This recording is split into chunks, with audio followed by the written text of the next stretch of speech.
আমরা মাছে ভাতে বাঙালি। আমাদের খাবার ভিতরে প্রথমেই আসে মাছ ভাত।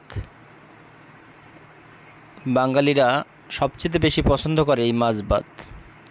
আমাদের দক্ষিণ অঞ্চলের লোক এরা সবসময় মাছ, কষানো মাছ দিয়ে ভাত খেতে অনেক পছন্দ করে। এই মাছগুলো তাজা মাছ কষাইয়া পাক করলে এর স্বাদই ভিন্নতা আসে। আমরা আজকে এটি কাতল মাছ রান্না করা হয়েছে কষানো, এবং খেয়ে দেখলাম যে এটার অনেক স্বাদ। আমরা সচরাচর মাছ ভাত খাই, এটা কষানো এবং ভাজা মাছের ভিতরে অনেকটা পার্থক্য থাকে। কষানো মাছ খেলে মনে হয় যে এটা মাছের যে স্বাদ সেটা অনুভব করা যায়, ভাজা মাছে কিন্তু সেই স্বাদটা অনুভব করা যায় না। তাই আমরা চেষ্টা করি সবসময় মাছ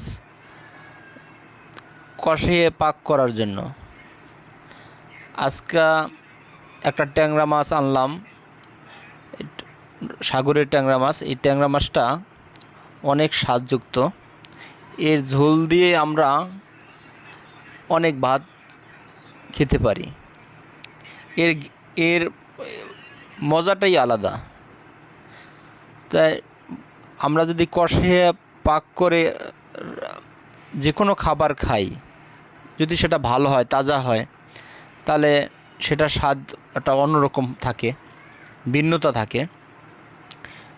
আজকে বাসায় পাক করা হলো, কিন্তু পাকের প্রশংসা না করলেই হয় না। এটা অনেক ভালো লেগেছে, মজা লেগেছে, এবং ট্যাংরা মাছটা অনেক ভালো লেগেছে। সবসময় মাছ রান্না করলে তাজা মাছ